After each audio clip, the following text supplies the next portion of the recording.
Okay, we're here at the Penny Arcade exhibition, which people are calling PAX.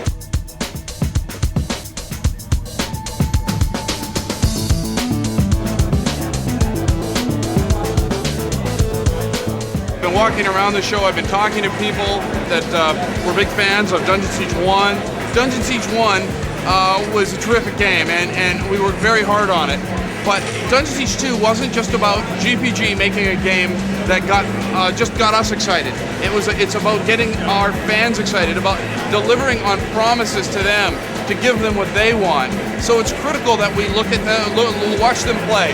We listen to their feedback. Looking forward to a nice, large environment, better monsters. Looking forward to the skill tree, more player customization. Punch right on through, get a hold of me, we'll get you into the office for some playtest. It makes me realize that, on DS1 we did focus heavy on technology, and we knew we needed technology to make the game work. But it's great to see the guys focusing on the story and on the combat, the skill system, the power system, all the systems that we really would have loved to have developed in the first game. We've still got the same 4 types of characters that you had in DS1, melee, range, combat magic, and nature magic, so players of the first game will instantly kind of recognize that. But we've added a lot more depth within each of those characters.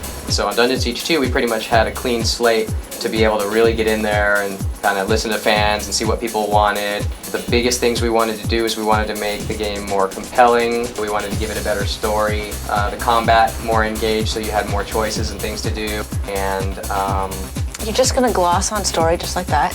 I've been chained to my desk for 3 months to a spreadsheet.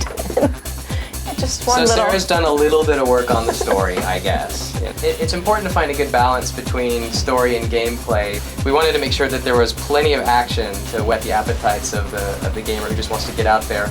But at the same time, we're making an RPG, so to stay true to what an RPG really means, a role-playing game, we wanted to provide a really good context for a story that players can really get into if they want to. So it's there for the players who really want to get into it. Yeah, a lot of the time it starts with a quest idea. Wouldn't it be cool if? Yeah, usually that conversation begins with, you want to do what? I mean, there are a number of technologies that are either new or improved in Dungeon Siege 2 that were not present in Dungeon Siege 1. There's a whole set of technology that's there to enable content creators to make more interactive sequences, to create more custom content faster. There we go. Yeah, there was a big switch from a graphic standpoint. I think people are going to get really get jazzed. Like the fact that we've increased the visual quality across the board everywhere in DS2.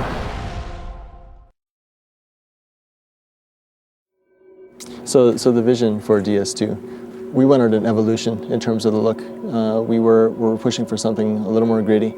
Sitting down with engineering and design, we talked about what we wanted to accomplish.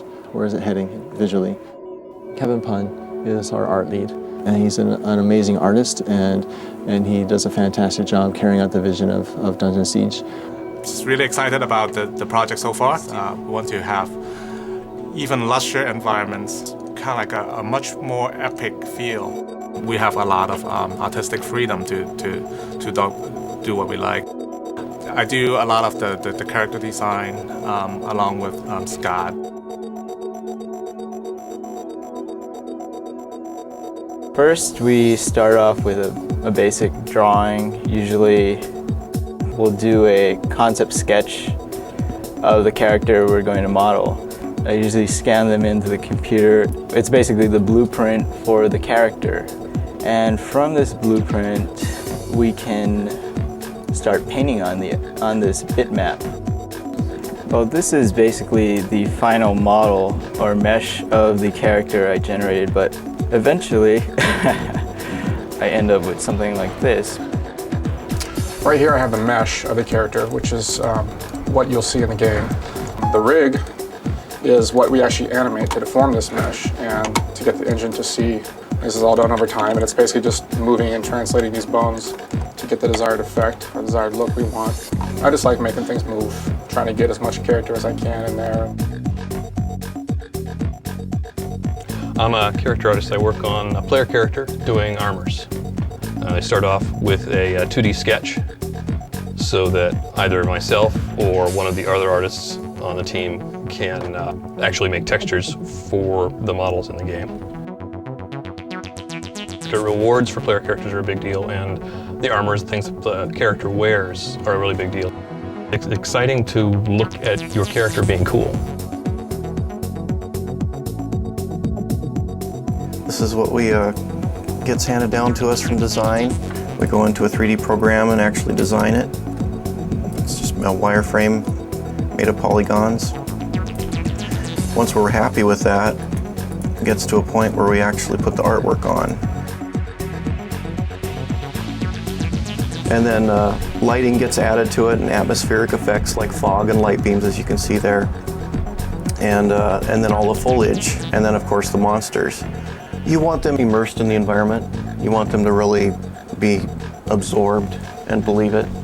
We like to put a lot of creative freedom in the hands of level design and art. We'll just kind of give a general idea of what's happening in the story and then let level design kind of use their expertise to come up with the layout.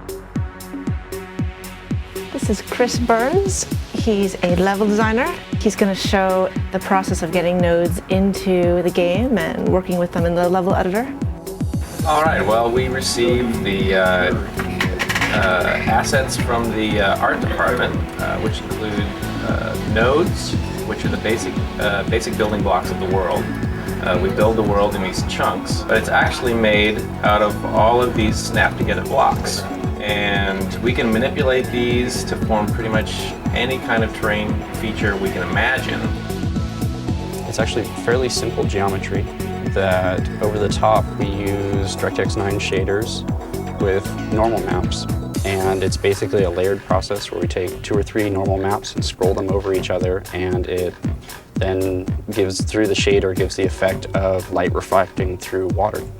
It is all the little touches that matter, that convince you that it's all real. Tuning and balancing is the process where the designers will go into the game and look at the path that the player walks and check kind of where the monsters are along that path, what level they are, and tune them so that they kind of match where the expected level of the player is. What do you think about, like, you know how sometimes you got power combinations? I'm a believer. I'm from the school of play the game. And don't just play the game for 5 minutes. Play the game for 20 hours. You want to get the answers? The answers is in play testing. Let's talk to some of the guys playing it, see what they think. It's a little bit different in the UI. Right. Some badass animations. Better enemy AI. Dungeon Siege! The gamer today is savvy. They're sophisticated. They understand what's good and bad visually. So you have to stay on top of it. You have to be playing games and watching movies and watching where the trends are going constantly.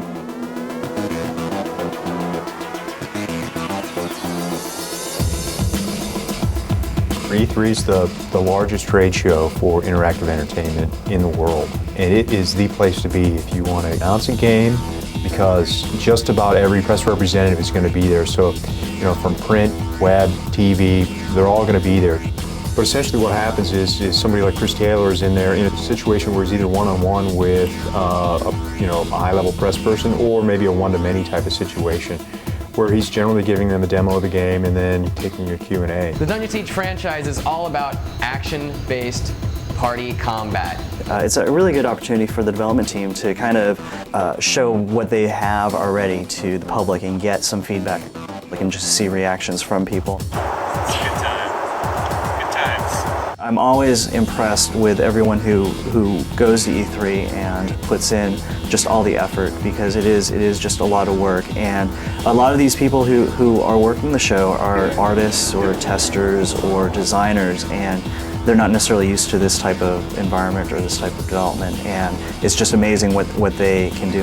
This cutscene here is one of the beginning cutscenes that tells part of the introduction to the story. I really think people are starting to see that. You know, as we showcase more and more about, you know, the cinematics, the story, the new features that we've added, all that sort of stuff is really getting people excited. You get such a range of people. I think you get people who never seen the game before, and you show it to them, and they just their jaw just drops, and they're just in awe of what they see. You have people who are big fans of DS, and these guys, they just sit there at the booth and just play the game. It looks gorgeous. The engine's very powerful. It's very beautiful. Yeah, I think that it's fair to say that when people play DS2, they are going to say, you know, wow, these guys have packed a lot more into this game than we really were expecting. That we thought, you know, hey, sequel, take it to the next level, just pack that sucker.